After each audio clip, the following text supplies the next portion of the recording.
Bonjour à tous, bienvenue à l'atelier Énéagramme. La structure 6 Énéagramme à travers ces mécanismes de défense qui lui sont naturellement rattachés, même si bien sûr nous portons tristement en nous potentiellement tous les mécanismes de défense, qui souvent s'articulent entre eux. Voilà. C'est-à-dire qu'un mécanisme de défense fonctionne rarement de manière isolée, sans mauvais jeu de mots. Donc on va regarder à travers le point 6 très spontanément, déplacement projection, point 5, donc avec son aile en 5, isolation, avec son aile en 7, rationalisation, désintégration en 3, qui correspond à l'identification. Donc ce n'est qu'une simple lecture. Encore une fois, ne prenez que ce qui est bon pour vous, et puis rappelons que dans cet atelier aussi, on prend le soin de mêler à la fois une vision contemporaine, c'est le cas aujourd'hui, avec une vision plus ancestrale. Et cette vision plus ancestrale nous amène à regarder le mental comme un objet perçu. Dans une vision contemporaine, je pense donc je suis. Dans une vision plus ancestrale, spirituelle si vous préférez, la pensée est perçue. Donc je ne peux pas naturellement me mélanger à quelque chose qui est perçu. D'autant plus que la désidentification à la pensée est tout à fait naturelle. Sans elle, on serait dans l'incapacité de dépasser, par exemple, un automatisme, comme le tabac. Toute personne, par exemple, qui souhaite arrêter le tabac, va avoir affaire à une pensée qui va à l'inverse de ce qu'elle veut. Donc, je pense donc je suis, je pense donc ça m'emmène à faire et à être des choses que je ne veux pas. Donc, personne ne vous demande de regarder finalement sur quel chemin vous voulez avancer, si c'est sur une vision contemporaine ou une vision plus ancestrale. Simplement, dans cet atelier, on prend soin tout simplement de regarder les choses sous des angles différents. Donc, encore une fois, voilà, c'est simplement proposé librement. Donc aujourd'hui, c'est un énéagramme contemporain. Donc la découverte de notre profil énéagramme, c'est entre autres la découverte dont le mental filtre l'expérience. Donc on n'est pas un numéro. Voilà, simplement, un profil énéagramme est indissociable de son involution et de son évolution et de ses ailes. Donc le point 6 est indissociable du point 5, du point 7, du point 3 et du point 9. Alors bien sûr, on peut dire aussi que la conscience que nous sommes n'évolue pas. On parle bien, on va dire, de la vie du mental. Et nous pouvons tous, à hauteur de ce que l'on va se libérer de l'attention première, compulsion énéagramme, des vasanas, on va tous pouvoir agir de manière spontanée et prendre ainsi les qualités qui sont propres aux 9 structures. La conscience que nous sommes peut agir librement, c'est le propre de l'enfant, à quelque part, et autrefois, effectivement, nous avancions peut-être sans cadre, en tout cas sans valeur préétablie à l'avance, et c'était tout à fait adapté. Qui a créé le chaos sur Terre? Je le dis parfois. Est-ce que c'est l'homme ou est-ce que c'est les animaux? Est-ce que les animaux avancent avec un mental structuré comme nous? Donc, il y a sans doute l'opportunité de vivre de manière plus spontanée, et c'est peut-être l'enjeu de l'énéagramme qui pointe le chemin évolutif. Bien sûr, c'est l'aspect le plus fascinant de l'énéagramme, c'est pas le chemin évolutif, c'est l'involution, c'est-à-dire quelle que soit votre structure énéagramme, effectivement, quand par exemple vous êtes de structure 6, le 6 involue toujours en 3, quel que soit son milieu socio-culturel, quel que soit l'endroit où il est né sur Terre, c'est désarmant, enfin c'est fou. C'est à quelque part, à ce titre-là, et rappelons-le parce que c'est vraiment une base importante, l'énéagramme ne s'attache pas au comportement, mais s'attache aux motivations, c'est-à-dire qu'est-ce qui me pousse à agir de la sorte. Voilà. Et donc à ce titre-là, on peut dire qu'il y a presque autant de comportements différents que de 6. Alors allons-y, la structure 6 aujourd'hui, avec une lecture peut-être un petit peu différente, expliquée en tout cas peut-être un tout petit peu différemment, avec les mécanismes de défense. Rappelons, avant, que l'énéagramme, c'est 3 centres. Vous avez le centre instinctif, représenté par les points 8, 9, 1. Le besoin de faire perdurer les choses terre à terre de l'existence sont importantes. Vous avez le centre de l'image, ce besoin d'être aimé, ce besoin de reconnaissance aussi qui nous concerne un peu tous, c'est vrai. qui est représenté par les points 2, 3, 4, et nous avons le centre de la compréhension, le besoin que ça fasse du sens, et qui est représenté par les points 5, 6 et 7. 8, 9, 1, le centre instinctif, c'est naturellement les jambes, si vous voulez. 2, 3, 4, c'est le cœur, et 5, 6, 7, c'est la tête. Alors, nous portons bien sûr tous en nous eh bien, ces trois aspects, et l'enjeu de l'énéagramme, c'est aussi d'harmoniser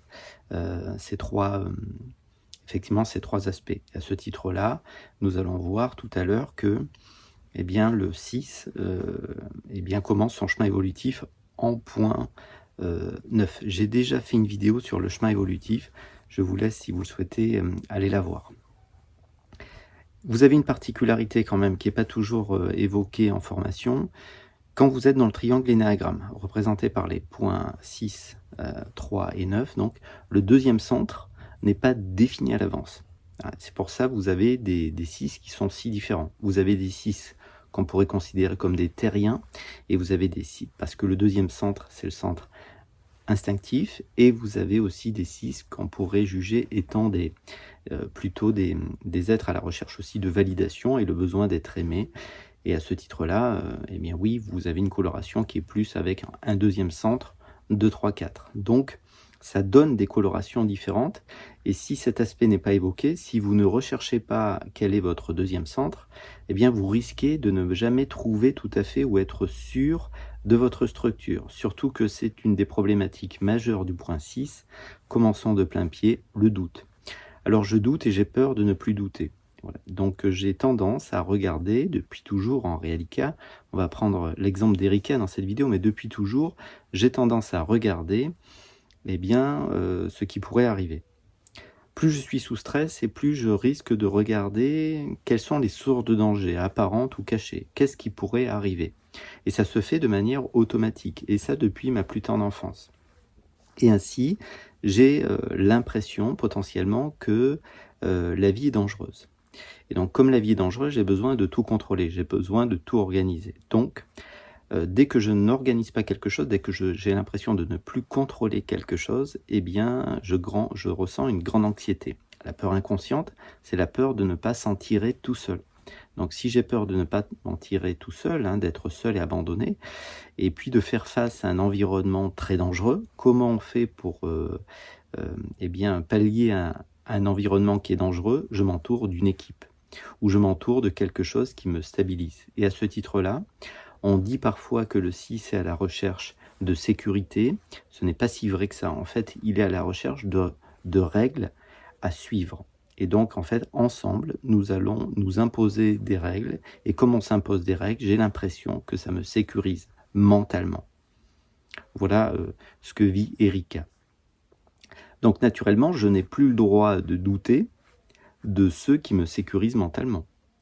De la sécurité de ce groupe, de cette entreprise, de cet être avec lequel je vis, eh bien, va dépendre mon bien-être, voire mon intégrité.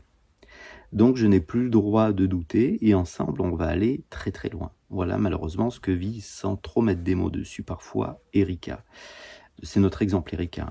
Voilà. Donc, Erika va donc vivre naturellement mécanisme de défense du déplacement. Alors le déplacement, c'est que si par exemple elle ressent on va dire de la loyauté envers, je sais pas, son mari par exemple, eh bien elle n'a plus le droit de douter son mari. Donc si elle est en colère contre son mari, au lieu d'exprimer cette colère, et j'ai peur que d'exprimer cette colère, potentiellement ça fasse éclater le couple, donc ça fasse éclater ma sécurité, eh bien je vais déplacer ma colère sur quelque chose d'autre. Sur la photocopieuse au boulot, sur mon collègue de travail. Et donc ça va me permettre effectivement d'évacuer une tension sur quelque chose qui ne remet pas en cause ma sécurité. Encore une fois, la sécurité pour beaucoup d'entre nous se situe au niveau peut-être du toit au-dessus de la tête. En tout cas, c'est une évidence pour les points 8, 9, 1. Pour le 6, c'est différent. Le 6, la sécurité passe avant tout par, eh bien, effectivement, suivre des règles, avec alors soit, encore une fois, un être, une entreprise. Vous retrouvez des 6 dans toutes les entreprises ou toutes les structures qui sont bien cadrées, avec une hiérarchie évidente. Voilà, donc tout ce qui est les pompiers, la gendarmerie, la police, c'est des professions qui sont merveilleuses pour le 6 et bien d'autres, hein, bien sûr, l'éducation nationale aussi d'une certaine manière, même si on ne peut pas faire de généralité comme ça, parce que vous allez retrouver bien sûr des 6 dans toutes les structures. Donc mécanisme premier de défense, le déplacement, c'est-à-dire je vais potentiellement déplacer la problématique sur quelque chose d'autre, de moins dangereux pour le dire ainsi. Alors, deuxième mécanisme de défense, et qui est peut-être le premier pour la structure 6, la projection. C'est-à-dire que, on l'a vu tout à l'heure, le 6 est méfiant, surtout sous stress. Et donc, comme il est méfiant, il regarde potentiellement qu'est-ce qui pourrait arriver. Donc finalement, sans s'en rendre compte, parce que c'est quelque chose qui est automatique, donc inconscient, on parle là de son attention première. Voilà, l'attention première, c'est que sous stress, nous avons tendance à regarder certains aspects de la réalité. Eh bien, le 6, à un moment donné, la structure mentale 6 va commencer à regarder les autres avec un regard douteux. Qu'est-ce que tu me veux, toi? Pourquoi tu me regardes comme ça? Et donc, comme ça, comme je ne veux pas reconnaître cela, déplacement presque, eh bien, je projette le fait que c'est l'autre qui me regarde de manière curieuse. Projection. La projection, c'est que au lieu de reconnaître ce qui se joue en moi, je me dis que c'est pas moi qui suis anxieuse, se dit Rika. C'est ma collègue qui a la photocopieuse qui est avec moi qui est anxieuse. Et c'est elle qui me refile mon anxiété que je ressens. Mais moi, j'ai jamais été anxieuse. Donc, vous voyez, les mécanismes de défense, de toute manière, ne fonctionnent jamais seuls. On les présente de manière isolée, mais c'est un petit peu absurde de le faire, à mon sens, parce que souvent, ils fonctionnent ensemble. Donc ça, c'est les deux mécanismes de défense que l'on retrouve traditionnellement, enfin que l'on présente, que vous allez retrouver dans la littérature de l'énagramme, et qui sont donc rattachés au point 6. Parlons du point 5. Donc avec son élan 5, c'est l'isolation.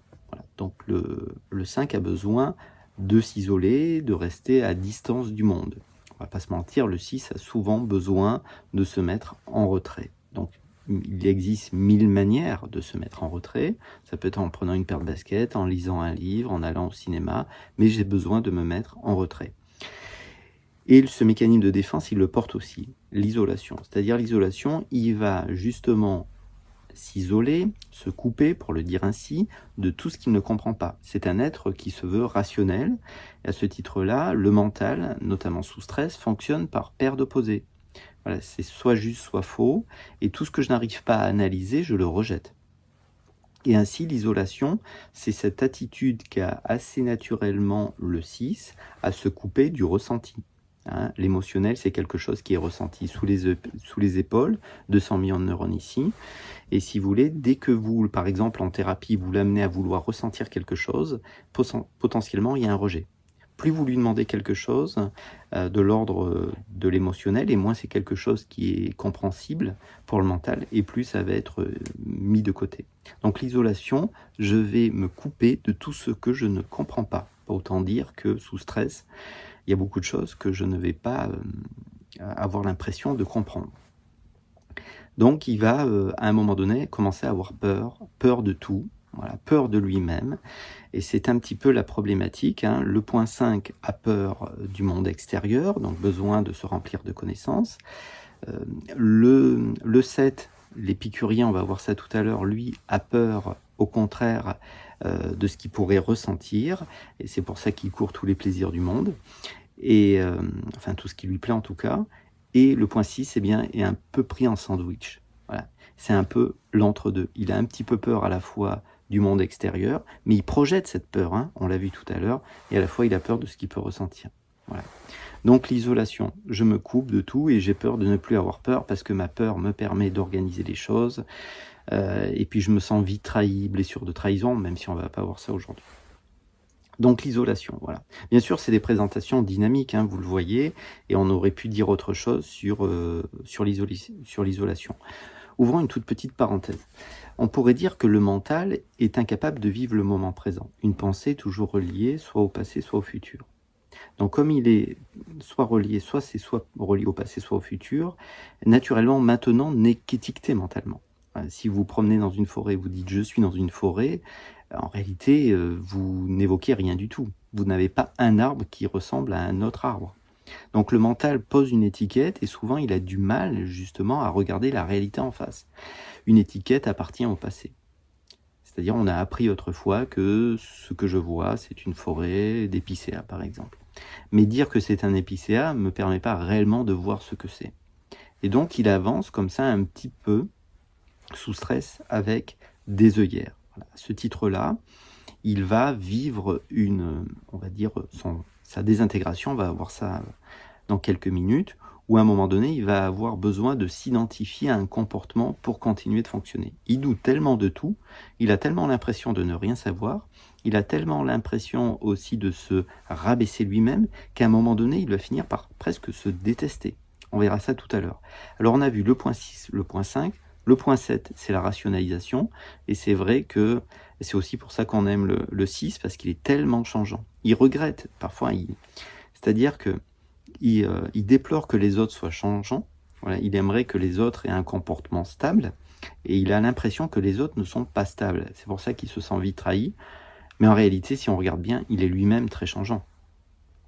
C'est-à-dire que quand effectivement il se sent en sécurité, quand il est relié à ce groupe qui le sécurise, ou quand tout simplement il peut se détendre, qu'il a l'impression qu'il est en sécurité, qu'il ne peut rien arriver, et autant dire que c'est pas souvent, eh bien il va, ou alors pour décharger l'anxiété, de la même manière, une autre stratégie, c'est qu'il va aller vers des comportements, vers des comportements qui va lui permettre justement de s'apaiser.